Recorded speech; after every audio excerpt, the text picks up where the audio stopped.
الحمد لله رب العالمين وبه استعين واشهد ان لا اله الا الله وحده لا شريك له واشهد ان محمدا عبده ورسوله اما بعد. گرامی قدر مشاہدین، آج سعودی عرب میں ذوالحجہ کی 8ویں تاریخ ہے اور حجاج کرام منا میں پہنچ چکے ہیں.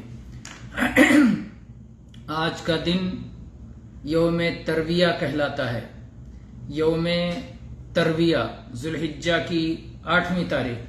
جو حج تمتع کر رہے ہیں انہوں نے نئے سرے سے آج احرام باندھ لیا ہے، اور جو حج افراد یا حج قران کر رہے ہیں وہ اپنے احرام پر باقی رہتے ہوئے منا پہنچ چکے ہیں، اور وہاں انہوں نے صلاۃ ظہر ادا کی ہے، اور اس کے بعد صلاۃ عصر، پھر صلاۃ مغرب، پھر صلاۃ عشاء ادا کریں گے، اور پھر کل فجر پڑھ کر کے عرفات کی طرف نکل جائیں گے.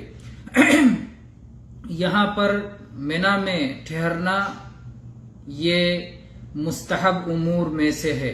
اس سلسلے میں جابر بن عبداللہ رضی اللہ عنہما کی حدیث ہے جو حج سے متعلق نہایت تفصیلی حدیث ہے. صحیح مسلم میں 1218 نمبر پر آئی ہے. اس حدیث میں جابر رضی اللہ عنہ فرماتے ہیں فلما كان يوم الترویہ توجہوا الى منا فاحلوا بالحج. جب ترویہ کا دن ہوا یعنی ذوالحجہ کی 8ویں تاریخ ہوئی تو لوگوں نے منا کا رخ کیا اور حج کے لیے تلبیہ پکارا. اور اسی طرح سے جابر رضی اللہ عنہ فرماتے ہیں صحیح مسلم ہی میں 1216 نمبر کی حدیث احللنا مع رسول اللہ صلی اللہ علیہ وسلم بالحج. ہم نے رسول اللہ صلی اللہ علیہ وسلم کے ساتھ حج کا تلبیہ پکارا. فلما قدمنا مکہ امرنا ان نحل ونجعلها عمرہ. جب ہم مکہ پہنچے تو اللہ کے نبی صلی اللہ علیہ وسلم نے ہمیں حکم دیا کہ ہم احرام ختم کر دیں اور اپنے احرام کو عمرہ کا احرام بنا لیں. فَكَبُرَ ذَلِكَ عَلَيْنَا وَضَاقَتْ بِهِ صُدُورُنَا. تو یہ بات ہمارے بہت گراں گزری اور ہمارے سینے اس بنا پر تنگ ہو گئے. فَبَلَغَ ذَلِكَ النَّبِيَّ صلی اللہ علیہ وسلم. تو نبی کریم صلی اللہ علیہ وسلم کو یہ بات پہنچی. فَمَا نَدْرِي أَشَيْءٌ بَلَغَهُ مِنَ السَّمَاءِ أَمْ شَيْءٌ مِّن قِبَلِ النَّاسِ. جابر رضی اللہ عنہ کہتے ہیں مجھے نہیں معلوم کہ یہ بات جو رسول اللہ صلی اللہ علیہ وسلم کو معلوم ہوئی کہ ہمارے دل تنگ ہوئے ہیں، ہمیں یہ بات گراں گزری ہے، کیا یہ آسمان سے پہنچی، آسمان سے اللہ تعالیٰ نے آپ کو خبر دی، یا یہ لوگوں کی طرف سے تھی، کسی انسان نے، کسی شخص نے جا کر آپ کو بتایا؟ بہرحال یہ بات آپ صلی اللہ علیہ وسلم کو پہنچی. یہاں سے عقیدے کا یہ مسئلہ بھی واضح ہو جاتا ہے. جو بہت سارے لوگ اس بات کا دعویٰ کرتے ہیں کہ اللہ کے نبی صلی اللہ علیہ وسلم غیب جانتے ہیں. صحابی جابر رضی اللہ عنہ نہایت صراحت کے ساتھ کہتے ہیں کہ اللہ کے نبی کو یہ بات معلوم ہوئی، اور آپ کو یہ بات معلوم ہونے کا دو ہی ذریعہ ہو سکتا ہے، یا تو آسمان سے خبر آئی یا کسی انسان نے خبر دی، کیونکہ آپ عالم الغیب نہیں تھے، خود بخود آپ کو اس کا علم نہیں ہو سکتا تھا. تو جابر رضی اللہ عنہ کہتے ہیں فما ندری اشیء بلغه من السماء ام شیء من قبل الناس. جب اللہ کے نبی صلی اللہ علیہ وسلم کو یہ بات پہنچ گئی تو آپ نے فرمایا ایھا الناس احلوا فلولا الهدي الذي معي فعلت كما فعلتم. اللہ کے نبی صلی اللہ علیہ وسلم نے فرمایا اے لوگو، اپنے احرام کی پابندی ختم کر دو، احلال اپنا لو، کیونکہ اگر میں اپنے ساتھ قربانی کے جانور نہ لایا ہوتا تو میں بھی وہی کرتا جو تم سب نے کیا ہے، یعنی میں بھی اپنے احرام کی پابندیاں ختم کر دیتا، عمرہ مکمل کرنے کے بعد حلال ہو جاتا، اور اس کے بعد میں پھر نئے سرے سے یوم ترویہ کو احرام باندھتا. فرماتے ہیں جابر رضی اللہ عنہ فَأَحْلَلْنَا حَتَّى وَطِئْنَا النِّسَاءَ. ہم حلال ہو گئے، ہم نے احرام کی ساری پابندیاں ختم کر دی، یہاں تک کہ ہم نے اپنی بیویوں سے جمع بھی کیا. حج کے حالت میں سب سے منع کام، سب سے سخت منع کیا ہے؟ بیوی سے جمع کرنا. تو جابر رضی اللہ عنہ کہتے ہیں اللہ کے نبی صلی اللہ علیہ وسلم نے احرام کی پابندیاں ختم کرنے کا حکم دیا اور ہر پابندی ختم کرنے کا حکم دیا، یہاں تک کہ بیویوں کے ساتھ ہم بستری کی پابندی بھی ختم کر دی۔ تو ہم لوگوں نے بیویوں کے ساتھ ہم بستری کی، وَفَعَلْنَا مَا يَفْعَلُ الْحَلَالِ، اور ہم نے ہر وہ کام کیا جو ایک حلال شخص کرتا ہے جو احرام میں نہیں ہوتا، حَتَّى إِذَا كَانَ يَوْمُ التَّرْوِيَةِ، جب ترویہ کا دن ہوا، وَجَعَلْنَا مَكَّةَ بِظَهْرٍ أَهْلَلْنَا بِالْحَجِّ، یہاں تک کہ جب ذوالحجہ کی 8 تاریخ ہوئی، ہم نے مکہ کو اپنے پیٹھ کے پیچھے کیا اور ہم مینا کی طرف گئے، ہم نے حج کا لبیک پکارا، یعنی اثر نو ہم نے حج کے لیے احرام باندھا 8 تاریخ کو۔ تو یہ جو رہا یوم الترویہ کا عمل، کہ یوم الترویہ کو حج تمتع والے اثر نو احرام باندھ کر کے مینا جائیں گے، اور اس کے بعد میں مینا پہنچ کر کے مینا رات گزاریں گے، مینا رات گزار کر کے پھر صبح فجر پڑھنے کے بعد پھر عرفہ نکل جائیں گے۔ عرفہ اور عرفات 2 لفظ بولا جاتا ہے، کیا معنی ہے؟ عرفہ اس دن کو کہتے ہیں، یوم عرفہ جب کہا جاتا ہے تو ذوالحجہ کی 9ویں تاریخ مراد ہوتی ہے، ذوالحجہ کی 9ویں تاریخ کو یوم عرفہ کہا جاتا ہے، اور جب عرفہ یا عرفات کہا جائے تو اس مقام کو کہا جاتا ہے جس مقام پر حاجی وقوف کرتے ہیں، جو مکہ کے پورب میں تقریباً 23 کلومیٹر کے فاصلے پر واقع ہے۔ بعض لوگوں نے کہا کہ عرفہ اور عرفات دونوں ایک ہی چیز ہے، اور بعض لوگوں نے فرق کیا، کہا کہ عرفہ واحد ہے اور عرفات اس کی جمع ہے، گویا وقوف کا ہر ٹکڑا عرفہ ہے اور پورا مل کر کے عرفات ہوتا ہے۔ تو کسی نے واحد اور جمع کہا، اور کسی نے کہا کہ نہیں، دونوں کا معنی ایک ہی ہے، عرفہ اور عرفات ایک ہی ہے۔ بہرحال یہ لغوی تفصیل ہے، اس میں ہم نہیں جانتے۔ اس کے فضائل کی طرف ہم بڑھتے ہیں۔ اس سلسلے میں عائشہ رضی اللہ عنہا کی حدیث ہے، صحیح مسلم میں 1348 نمبر پر نبی کریم صلی اللہ علیہ وسلم نے فرمایا، ما من یوم اکثر من ان یعتق اللہ فیہ عبدا من النار من یوم عرفہ وانہ لیدنو ثم یباہی بہم الملائکہ فیقول ما اراد ہؤلاء، سال کا کوئی دن ایسا نہیں ہے جس دن اللہ تعالی عرفہ کے دن سے زیادہ اپنے بندوں کو جہنم کے آگ سے آزادی عطا فرماتا ہے۔ عرفہ کے دن سال کے تمام دنوں میں سب سے زیادہ اللہ تعالی جہنم سے اپنے بندوں کو آزاد فرماتا ہے، اور اپنے بندوں کو اپنے بندوں کے قریب آ جاتا ہے، اور اس کے بعد اپنے فرشتوں سے فخر کرتے ہوئے فرماتا ہے کہ یہ میرے بندے کیا چاہتے ہیں، عرفات کے اس میدان میں کیوں اکٹھا ہوئے ہیں، یہ میرے بندے کیا چاہتے ہیں، یہ میرے بندے ہیں، میرا نام لے رہے ہیں، مجھ سے سوال کر رہے ہیں، مجھ سے مانگ رہے ہیں۔ تو اللہ تعالیٰ اپنے فرشتوں کے سامنے اس پر فخر کرتا ہے۔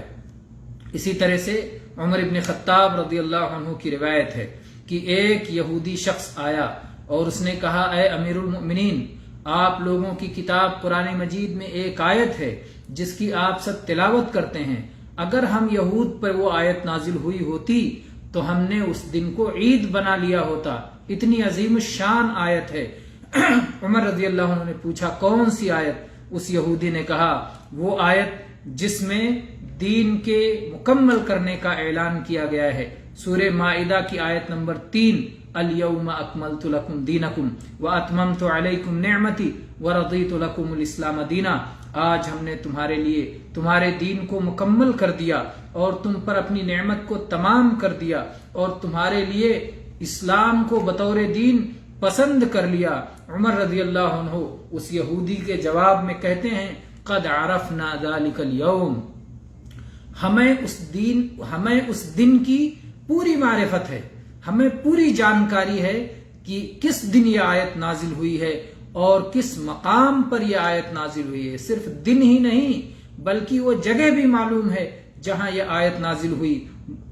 نزلت فیہ علی النبی صلی اللہ علیہ وسلم وہو قائم بعرفۃ یوم جمعہ کہ نبی کریم صلی اللہ علیہ وسلم جب مقام عرفات پر وقوف کیے ہوئے تھے اور جمعہ کا دن تھا، اس دن یہ آیت نازل ہوئی ہے۔ یہ حدیث صحیح بخاری میں 45 نمبر پر اور صحیح مسلم میں 3017 نمبر پر موجود ہے۔ اسی طرح سے ابو قتادہ رضی اللہ عنہ کی حدیث ہے کہ رسول اکرم صلی اللہ علیہ وسلم نے فرمایا، صیام یوم عرفہ احتسب علی اللہ ان یکفر السنۃ التي قبلہ والسنۃ التي بعدہ۔ یہ صحیح مسلم کی حدیث ہے 1162 نمبر پر کہ عرفہ کے دن کے صوم سے متعلق مجھے اللہ تعالی سے امید ہے کہ 1 سال پچھلے اور 1 سال اگلے 2 سال کے گناہوں کا کفارہ ہو جائے گا۔ یہ البتہ یہ حاجیوں کے لیے نہیں ہے، کیونکہ نبی کریم صلی اللہ علیہ وسلم نے حج کے موقع پر جب عرفات میں وقوف فرمایا تو آپ نے اپنی سواری پر بیٹھ کر کے صحابہ کو دکھلا کر کے آپ نے دودھ نوش فرمایا تاکہ سب جان لیں کہ آپ صوم کی حالت میں نہیں ہیں اور سب آپ کی اقتداء کریں۔ امت کی ذمہ داری ہے کہ آپ کی اتباع کرے۔ تو حاجی صوم کی حالت میں نہ رہے بلکہ کھائے اور پیے تاکہ دعا کرنے کے لیے اور وہاں وقوف کرنے کے لیے اور اللہ کا ذکر اور عبادت کرنے کے لیے طاقتور رہے۔ تو عرفات کے دن حاجی کو صوم نہیں رکھنا چاہیے، اور دنیا کے دوسرے مسلمان جو ہیں جو حج پر نہیں گئے ہیں انہیں صوم رکھنا چاہیے، اور یہ صوم 2 سال کے گناہوں کا کفارہ ہے۔ اور اسی طرح سے حج کے 10 دنوں کی جو فضیلت ہے کہ ان 10 دنوں میں جو عمل بھی کیا جائے وہ اللہ تعالیٰ کو انتہائی محبوب ہے۔ ان 10 دنوں میں سے ایک دن عرفہ کا دن بھی ہے، لہذا عرفہ کے دن کو بھی وہ 10 دنوں کے فضائل سارے کے سارے حاصل ہوں گے۔ پھر آپ یہ بات جانیں کہ عرفہ میں رکنا یہ حج کا رکن ہے، بلکہ رکن اعظم ہے۔ اللہ تعالیٰ نے قرآن پاک میں سورہ بقرہ کی آیت نمبر 198 میں ارشاد فرمایا، فَإِذَا أَفَضْتُم مِّنْ عَرَفَاتٍ فَاذْكُرُوا اللَّهَ عِندَ الْمَشْعَرِ الْحَرَامِ۔ جب عرفات سے واپس لوٹو تو مشعر حرام کے پاس اللہ کا ذکر کرو۔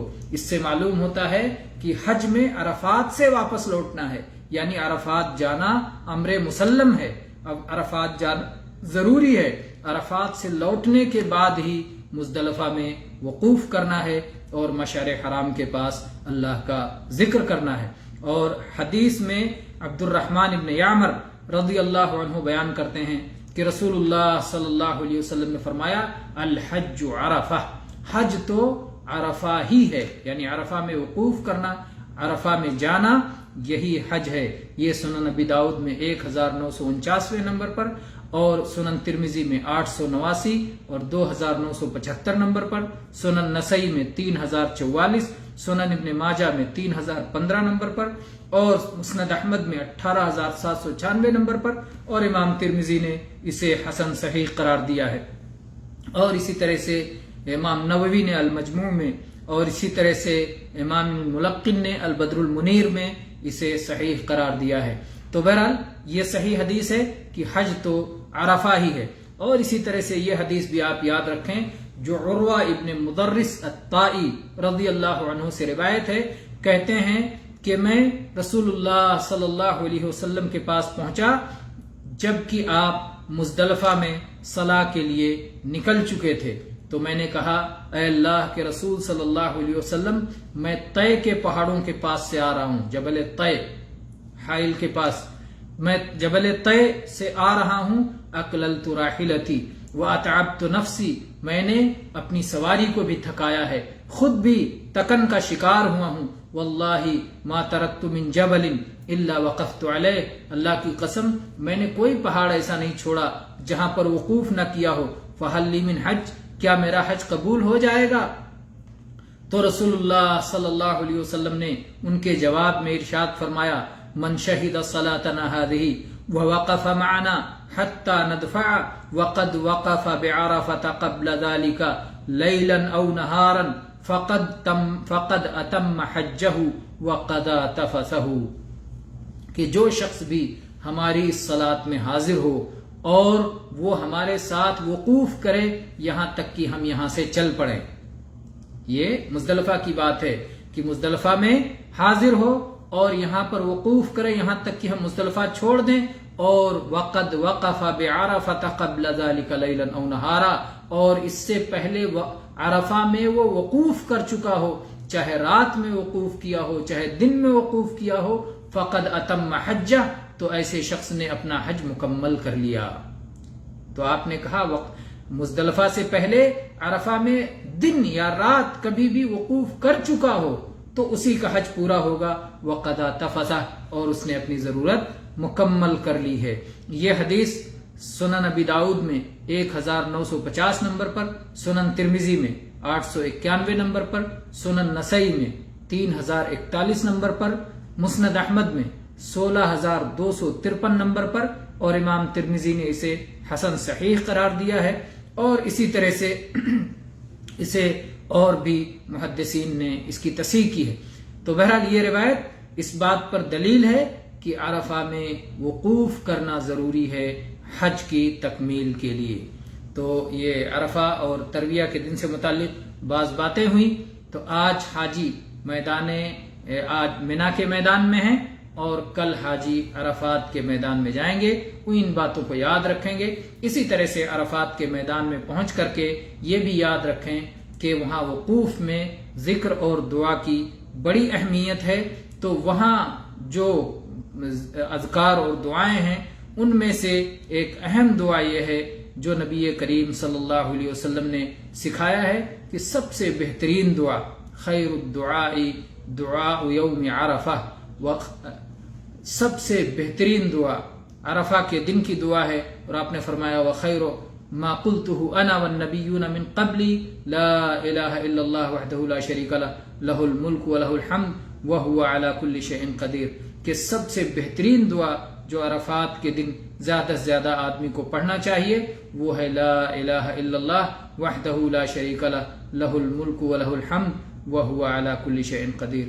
وہاں پر جب عرفہ میں حاجی رکیں تو وہاں توبہ کریں، استغفار کریں، اللہ کا ذکر کریں، اور یہ بات معلوم ہے کہ عرفہ پہنچ کر کے پہلا کام یہ کریں کہ ظہر اور عصر ایک اذان اور 2 اقامت سے ادا کر لیں، اور اس کے بعد پھر شام تک دن ڈوبنے تک وہاں ذکر اور توبہ اور استغفار اور دعا اور سوال میں لگے رہیں۔ یہی عرفہ کا کام ہے۔ اللہ تعالیٰ اس سال حج پر آنے والے تمام حاجیوں کی حفاظت فرمائے، انہیں سالمین غانمین بسلامت اور مستفید ہوتے ہوئے انہیں اپنے گھر واپس لوٹائے، سب کا حج قبول فرمائے، ان کی دعائیں قبول فرمائے، ان کا مستقبل بہتر بنائے، دنیا اور آخرت کی ہر طرح کی سعادتوں سے مال فرمائے، ہر طرح کے شر آفت بلا اس سے سب کو محفوظ رکھے۔ آمین۔ وآخر دعوانا ان الحمد للہ رب العالمین وصلی اللہ علی نبینا وسلم۔